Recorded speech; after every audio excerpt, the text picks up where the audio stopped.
Thanks so much, Monica. I hope everything's coming through there okay. I'm at a meeting myself in Brisbane at the Convention Centre, and I had the best spot out on this lovely balcony, and then lunch happened. So I've had to run inside. So it's not quite the glorious backdrop that I was hoping that I'd be able to boast on a beautiful Brisbane day here.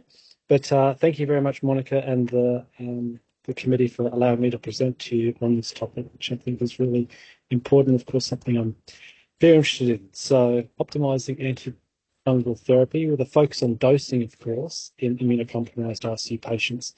And the best way I thought that could do this is by presenting the results of one of our multi-center studies that we performed, which is really the largest multi-center evaluation of antifungal dosing adequacy in ICU patients. And so I think it gives us a really good understanding of where the opportunities are to be focusing our efforts to identify patients in whom we need to be optimizing therapy and which drugs are those which are most consequence.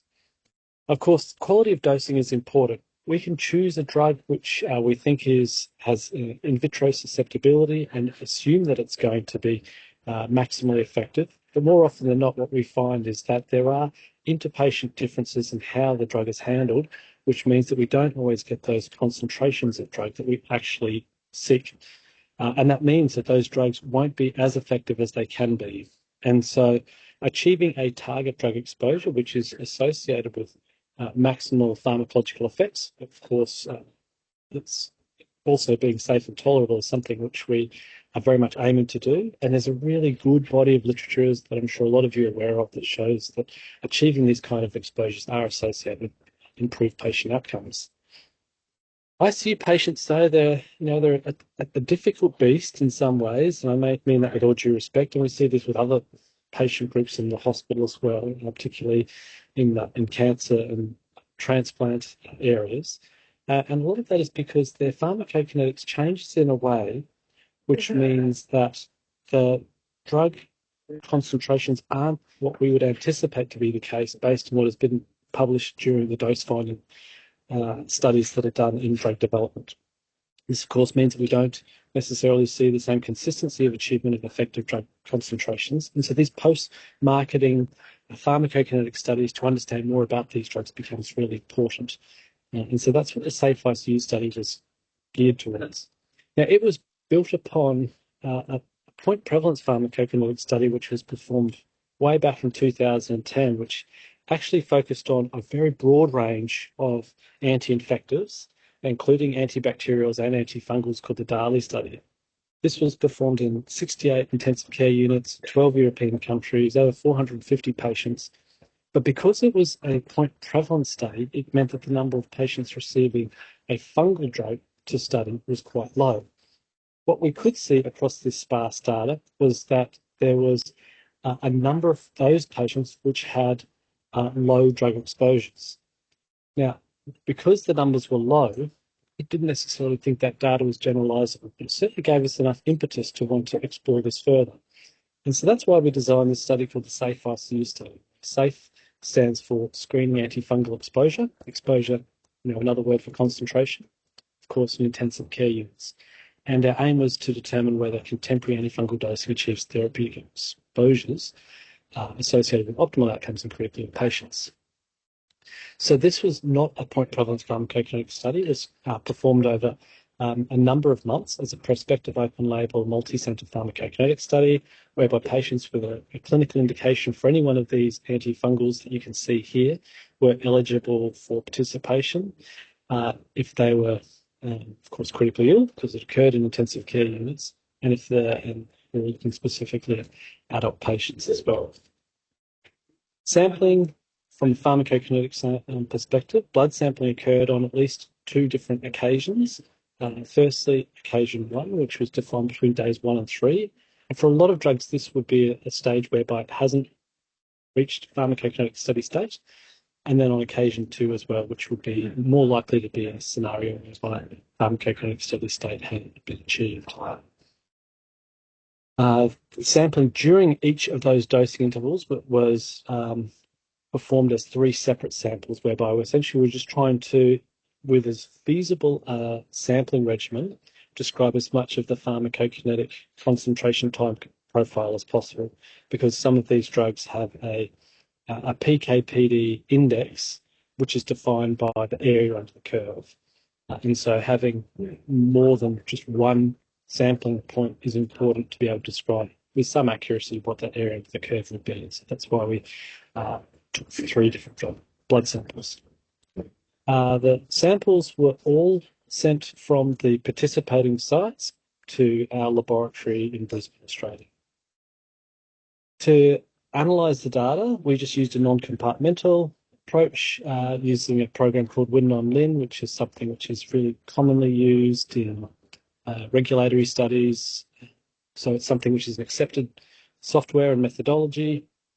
And then we were able to interpret some of the data as observed data. So the peak concentration of the Cmax and the Cmin, or the trough concentration, of course, were just the observed data. Where we had data on the MIC for the individual isolate, we would use that in our calculations. And if that was not available, then we would use the ECOF or seek advice from a microbiologist about which MIC data to impute into some of those calculations. So overall, there was 30 ICUs across 12 countries that participated in the study. So we were really delighted to have such a broad number of participating units participating. You can see there's a heavy focus in Europe, but we also did cover South Asia as well as North America as well. In total, there was about 340 patients that participated in the study. Antifungal treatment across each of the patients was primarily prescribed as treatment. So in 80% of patients, with fluconazole, the most commonly used antifungal in 40% of those cases. The kind of fungi that were identified were principally Candida, and MICs were only available in about 25% of the isolates that were available. In terms of patient outcomes, about 40% of patients had died by day 30, and 88% of those who died were receiving antifungals for treatment, according to the case report form at that time. 9 patients were prescribed a second antifungal, so they're on a combination antifungal regimen, and one even was receiving a third antifungal across 349 antifungal courses. So 330 patients, 350 or so antifungal courses. Target attainment was not able to be determined for some of the courses because of an insufficient number of samples being collected. Anyway, let's get through the results, because this is the important part. So similar to Sharon's coding, my coding is quite similar. So green is good. That means that what we would consider to be a reasonable achievement of the PK/PD target of 80%. Of course, we would like to have 90, 95 or 100%, but in this case, we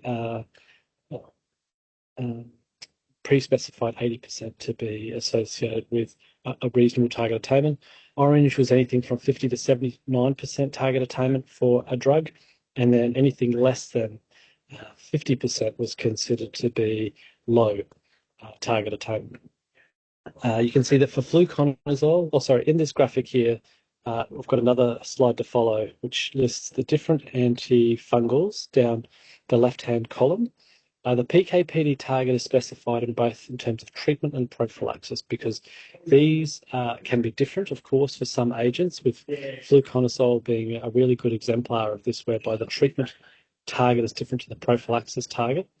And so if you were to use relatively similar dosing in an individual, regardless if it's prophylaxis or treatment, they're much more likely to achieve that lower target in the case of prophylaxis. And so that sort of means that achieving a target with prophylaxis should be easier. The column most of the way across to the right-hand side is just the daily dose, so that you get a bit of a sense about what the dosing is that people used for these drugs, and then the target attainment on the 2 different occasions as well. So fluconazole is a drug whereby there's been quite a few pharmacokinetic evaluations in ICU patients. It's relatively well agreed what the dosing regimen for this drug could be or should be, and so it's not surprising to me anyway that this drug performed quite well. Of course, it's a renally cleared drug, a lot more predictable pharmacokinetics than some of the other drugs as well. And so dosing for fluconazole was generally quite good, lower for treatment rather than prophylaxis. Voriconazole was mixed. As you know, voriconazole is a very complicated drug to dose with its pharmacogenetic variability. And so typically the lack of a high proportion of patients achieving the target is not surprising. For posaconazole, this may be a function of what the target concentrations are, but also the patient numbers, but only a low proportion of patients achieved the posaconazole target for treatment, with a reasonable number achieving it for prophylaxis. Nice buconazole, you can see there.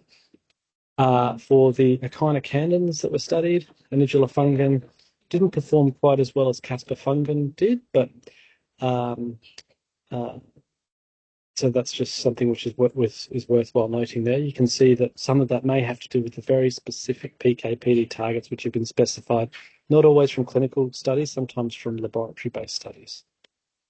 For micafungin, again, didn't perform quite as well as caspofungin, with about 70% of patients achieving effective exposures. And then amphotericin, again, not a high proportion of patients achieving those effective exposures, but that probably is a function of what those PK/PD targets that have been defined, and they're not necessarily being dosing regimens which have been developed simultaneously to defining those targets, which allows a high proportion of patients to achieve that. So that's a really important message. So a couple of messages to take away. Overall target attainment was generally higher for prophylaxis than for treatment for the reasons that I described earlier. On occasion one, more than a quarter of patients didn't achieve the PK/PD target, and the drugs of most concern were voriconazole, posaconazole, micafungin, and amphotericin B, with over a third of patients failing to achieve the target. Contemporary dosing of these antifungals in the way they're currently dosed, of course, isn't consistently achieving those target exposures. And so we would, of course, contend that improved dosing strategies are needed, which I'll talk about as my concluding point on the next slide. So some limitations are, of course, that we weren't looking at exposure-response relationships. So we were only looking at achievement of a therapeutic target exposure, which is that which has been defined by international practice guidelines and whatever the best available evidence is. So we weren't looking at we weren't able to perform statistical analysis on patient outcome associated with those exposures as well. We made some assumptions about MICs, which means that in some cases we would have assumed a higher MIC to what the patient would have actually had, which would predispose then for those patients to have a higher likelihood of not achieving the target as well. So in conclusion, this study demonstrates something which we hypothesized would be the case, that there is substantial pharmacokinetic variability in critically ill patients and that PK/PD target attainment was suboptimal. Some specific drugs have been identified which are associated with a higher likelihood of achieving suboptimal exposures. And optimized dosing, from my perspective, I would say can be done in ICU patients. And what it does need, though, is specific ICU pharmacokinetic data.